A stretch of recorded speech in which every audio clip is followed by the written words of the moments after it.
Assalamualaikum warahmatullahi wabarakatuh. Ini saya akan menjelaskan sistem pengisian. Saya Muhammad Bakli Mubarak Zain. Pengertian dari sistem pengisian mobil adalah proses yang terjadi dari penghasilan energi listrik ke sistem kelistrikan kendaraan. Nantinya akan bekerja sebagai sumber arus dan melakukan pengisian pada daya baterai yang habis. Energi listrik pada awalnya merupakan energi yang didapatkan dari putaran mesin. Maka dari itu energi listrik hanya bisa terisi ketika mobil sedang menyala.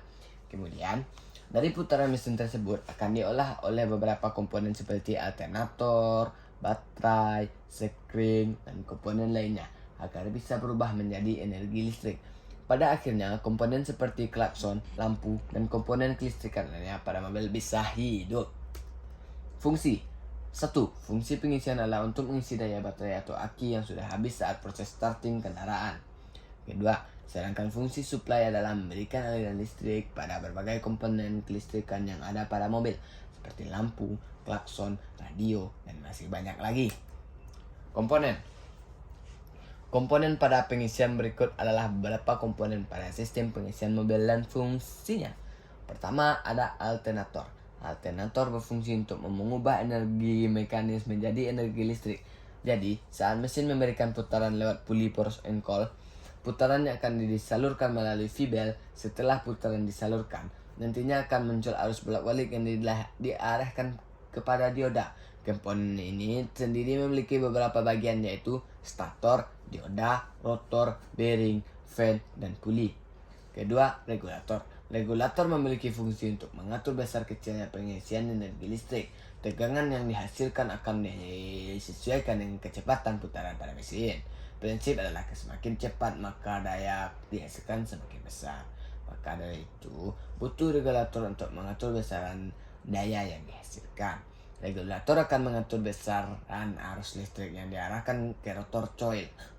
Selain itu, regulator juga berfungsi untuk mematikan lampu indikator pengisian apabila alternator sudah dapat menghasilkan arus listrik. Jenis regulator dibagi menjadi dua, yaitu regulator konvensional atau pelana atau platina, dan tipe IC regulator.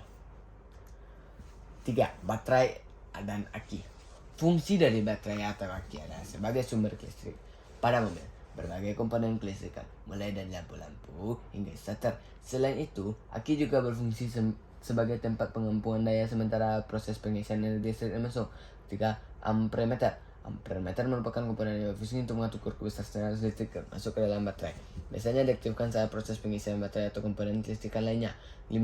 Kunci kontak. Sama seperti kunci kontak pada mobilnya, kunci kontak pada mobil berfungsi untuk menjadi saklar yang dapat memutuskan menghubungkan listrik pada mobil indikator generator. 6. Penghantar listrik dan wiring. Penghantar listrik atau wiring dapat merupakan kabel khusus yang dapat mengantarkan listrik dari setiap komponen kelistrikan yang pada mobil. Kelima, sekring atau fuse. Dalam satu rangkaian listrik motor masuk pada mobil, sekring atau fuse juga diperlukan untuk memutus aliran listrik ketika terjadi konsleting. 8. Lampu indikator. Lampu indikator sistem pengisian berfungsi menunjukkan tidak adanya masalah pada sistem pengisian mobil dan menunjukkan bahwa pengisian telah selesai dilakukan. Gambar. Sini ada puli, di sini ada drive shaft, di sini ada roller bearing, di sini ada rotor, di sini ada roller bearing juga, di sini stator, di sini ada collection ring and shock, di sini ada regulator, di sini ada reservoir, di sini ada process step. Ini ada alternator, ada voltage regulator, ada voltage relay, di sini ada IG, E, L, B, F, dan N. Di sini ada regulator konvensional, di sini ada aki. Cara kerja sistem pengisian mobil. Pertama, kunci kontak dinyalakan. Untuk bisa dimulai pengisian, mobil perlu menyala dan caranya adalah dengan menyalakan kunci kontak ke posisi on. Arus akan berasal dari rotor dan massa. Maka dari itu akan muncul kemagnetan pada bagian rotor coil. Bersamaan dengan hal itu tersebut arus listrik baterai juga direkam pada lampu pengisian. Proses pengisian dimulai lewat putaran mesin.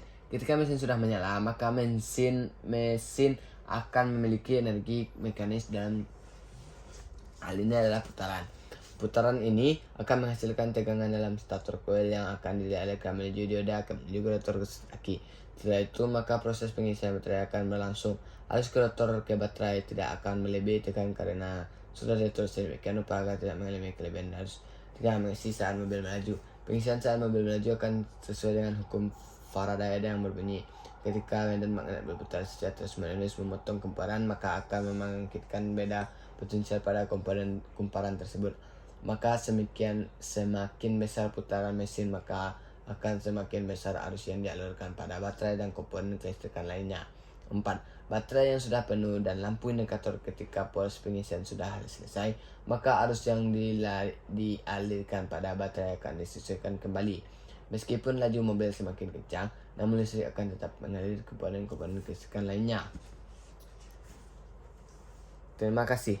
Sekian yang dapat saya sampaikan. Assalamualaikum warahmatullahi wabarakatuh.